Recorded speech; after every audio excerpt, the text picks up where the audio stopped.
नमस्कार। कभी सोचा है कि भारतीय रेलवे जो दुनिया के सबसे बड़े एम्प्लॉयर्स में से एक है, वो अपने लाखों कर्मचारियों को सिर्फ सैलरी के अलावा और क्या-क्या सुविधाएं देती है? तो आज हम इसी बड़े और दिलचस्प विषय यानी रेलवे के अलाउंस सिस्टम को एक-एक करके समझने जा रहे हैं। अच्छा, तो आज हम क्या-क्या देखने वाले हैं? सबसे पहले हम यात्रा और ट्रांसफर से जुड़े अलाउंस पे नजर डालेंगे। फिर काम के घंटों के हिसाब से मिलने वाले अलाउंस को समझेंगे और आखिर में कुछ खास रोल्स के लिए जो स्पेशल अलाउंस होते हैं, उन पर बात करेंगे। और हाँ, अंत में सारी जरूरी बातों को एक बार फिर से दोहराएंगे। चलिए शुरू करते हैं। तो सबसे पहले बात करते हैं ट्रैवल और ट्रांसफर अलाउंस की।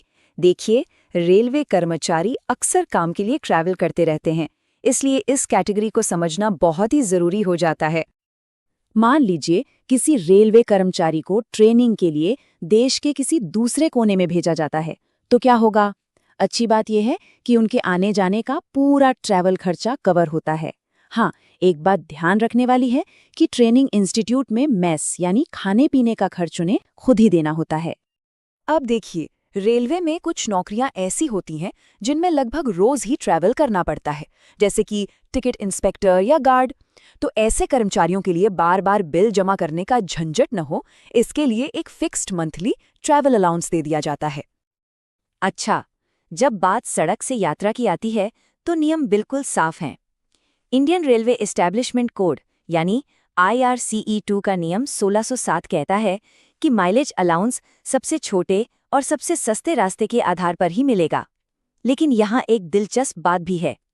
रेलवे बोर्ड के सर्कुलर RBE 192/2008 के मुताबिक अगर कोई बहुत ज़रूरी वजह हो तो कंट्रोलिंग ऑफिसर ऊंची क्लास के किराए को भी मंजूरी दे सकता है। देखिए, नौकरी के लिए घर बदलना काफी मुश्किल हो सकता है और रेलवे इस बात को अच्छी तरह समझता है। इसीलिए RB नंबर 103/2017 के तहत कंपोजिट ट्रांसफर ग्रांट यानी CTG दिया जाता है। ये ट्रांसफर होने वाले कर्मचारियों को अपना सामान शिफ्ट करने और दूसरे खर्चों में मदद के लिए एक बड़ी फाइनेंशियल हेल्प होती है। और ये ग्रांट कितना मिलेगा, ये ट्रांसफर के हालात पर निर्भर करता है।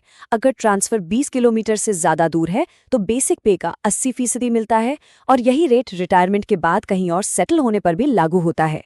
एक बहुत ही खास बात यह है कि RBE नंबर 16/2022 के मुताबिक अंडमान निकोबार या लक्षद्वीप में बसने वालों को उनकी आखिरी बेसिक पे का पूरा 100% दिया जाता है। लेकिन रुकिए, ये ग्रांट अपने आप नहीं मिलता। ये जानना बहुत जरूरी है कि ये वॉलंटरी या म्यूचुअल ट्रांसफर पर नहीं मिलता और इसे क्लेम करने की एक तय समय सीमा है जो 6 महीने है। हाँ, अगर किसी कर्मचारी की मृत्यु हो जाती है तो उस दुर्भाग्यपूर्ण स्थिति में इस समय सीमा को 30 महीने तक बढ़ाया जा सकता है। तो चलिए यात्रा भत्तों से अब आगे बढ़ते हैं। हमारी अगली कैटेगरी उन अलाउंस पर है जो सीधे काम के घंटों और ड्यूटी से जुड़े हुए हैं। ओवरटाइम का पैसा कैसे मिलता है? अगर कोई कर्मचारी अपने तय घंटों से ज्यादा लेकिन कानूनी सीमा के अंदर काम करता है तो उसे नॉर्मल रेट का 1.5 गुना पेमेंट मिलता है और अगर काम कानूनी सीमा से भी ज्यादा हो जाए तो ये रेट सीधे 2 गुना हो जाता है। लेकिन हाँ, ये याद रखना जरूरी है कि ये अलाउंस सुपरवाइजर्स, मैनेजमेंट और कॉन्फिडेंशियल स्टाफ के लिए नहीं होता। अब ये एक बहुत ही खास अनाउंसमेंट है। ये सिर्फ उन ट्रैक सेफ्टी कर्मचारियों को मिलता है जो रात भर पटरियों की निगरानी करते हैं।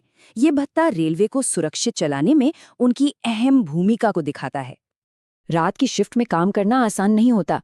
नाइट ड्यूटी अलाउंस यानी NDA खास तौर पर उन नॉन गैजेटेड कर्मचारियों के लिए है जो रात 10 बजे से सुबह 6 बजे के बीच काम करते हैं और इसकी गिनती में हर घंटे के काम को 10 मिनट ज्यादा का वेटेज दिया जाता है। तो इस अलाउंस की गिनती होती कैसे है? इसके लिए एक सटीक फॉर्मूला है। इसमें कर्मचारी की बेसिक पे और महंगाई भत्ते को जोड़ा जाता है और फिर इसे कुल रात के घंटों के आधार पर कैलकुलेट किया जाता है।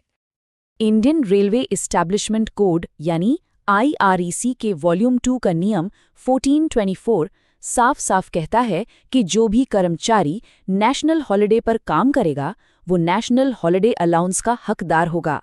ये एक सीधा साधा नियम है जो उस दिन काम करने वालों को मुआवजे की गारंटी देता है। यहाँ हम देख सकते हैं कि 1 जनवरी 2024 से नेशनल हॉलिडे अलाउंस की नई दरें लागू हो चुकी हैं और अलग-अलग पे लेवल के हिसाब से इनमें बढ़ोतरी की गई है। और सबसे दिलचस्प बात यह है कि ये अलाउंस सिर्फ उन लोगों को नहीं मिलता जो उस दिन काम कर रहे हों।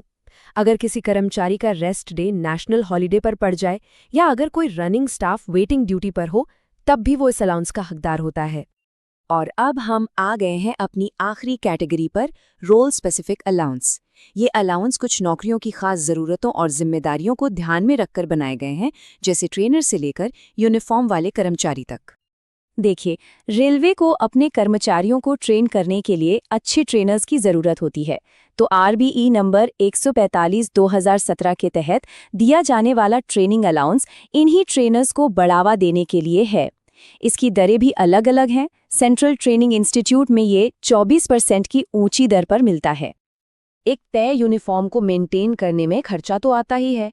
आरबीई 14/2017 और 51/2024 के तहत यूनिफॉर्म अलाउंस हर साल जुलाई में दिया जाता है, ताकि कर्मचारी अपनी वर्दी को ठीक से रख सकें।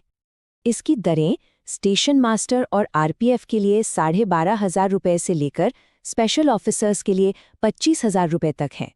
लेकिन यहाँ एक बहुत ज़रूरी नियम है, इंडियन रेलवे एस्टैब्लिशमेंट मैनुअल यानी IRM वॉल्यूम 1 के पैरा 711C के मुताबिक अगर कोई कर्मचारी 4 महीने से ज़्यादा छुट्टी पर रहता है तो इस अलाउंस में से उसी अनुपात में कटौती की जाती है। तो हमने 3 मुख्य कैटेगरी को कवर कर लिया है। चलिए, अब तक जो कुछ भी हमने समझा है उसे फटाफट एक बार दोहरा लेते हैं। तो निचोड़ ये है कि भारतीय रेलवे में अलाउंस का एक बहुत ही व्यवस्थित और नियमों पर आधारित सिस्टम है। चाहे वो ट्रैवल और ट्रांसफ़र हो, ओवरटाइम हो या फिर किसी खास रोल के लिए दिया जाने वाला भत्ता, हर चीज़ IREC, IRM और RBE जैसे खास कोड्स और नियमों से तय होती है।